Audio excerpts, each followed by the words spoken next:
Hello and welcome to the second installment of Matt's Guitar Stuff. Putting together a Carvin DC-135. Hit a snafu, I'll tell you about that in a little bit, but the reason I got this guitar, and this seemed to have been a transitional period for Carvin, and the ones I had always played in stores, they always had the Wilkinson tremolos on them. And I was just going to show you, as you can see, it has the Floyd Rose route, which again, anytime I ever played the Wilkinson at, dive bombing or whatever, it always went out of tune. We'll see how the graphite nut does with this, if all else fails. And I need to lock both ends of the neck down right there. A Shaler, SCHALLR. They make a behind the nut lock because there's not a lot of room there behind that, and I don't know if I want to cut ebony in order to be able to fit a locking nut there. Plus with the truss rod there, that's going to be a pretty bad scenario there if I have to do that. I did that on a beater guitar a while ago, put in some roller nuts, same thing, but it wasn't a Floyd, it was just a regular 6-screw tremolo. That thing didn't work out.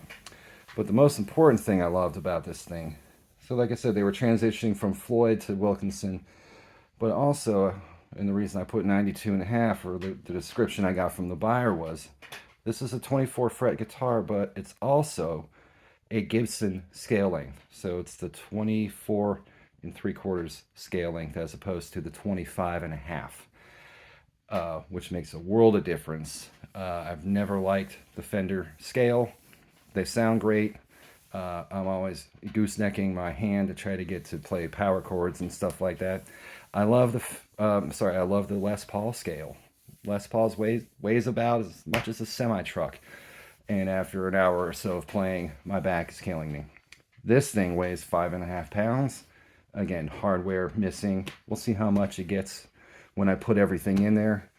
Just a couple updates on what I bought. Here's the Goto tuner. Bridge. And again, this is a 1969E, I believe. And the snafu I hit was these guys. They don't fit in there. No problem. These are 11 millimeters. And that is a 10 millimeter hole where they should be going in. So yes, this is a direct drop in if you have the post holes for the screws, and these things pop out, and they turn them and they make the action higher or lower. But I feel it is a trade-off because, and I'll put props to this company here, Guitar Tools, int.com. Shout out to them. They gave me a 33 millimeter block. On here is a 40 millimeter block. They do make them in 36 and 37, and I think the guy said a 36 would work with this thing. That being said, it is lining up perfectly. So once I do get the new post holes, and I got some new aftermarket Jackson, I believe, this looks like it's gonna fit. And that 33 millimeter block should be fine, because let's say that just sits there, I look underneath here and it's coming out the bottom of the guitar. So I think what I might have to do is take all these guys off, unscrew the block, put the new block in, screw it back in, pop it back in there. I took all the electronics out. The only thing that was, a couple things about this guitar that still kept with them. Strap buttons there. I got to probably put some locking strap stuff on there. I have my little suitcase there with all kinds of stuff in it, screws and springs and all kinds of stuff. But not that I'll need it. But it still has the copper in here, and both of my Carvins already had that in there. Took the jack out. The EMG set's coming. I'm sorry, it's already here. Hang on a second.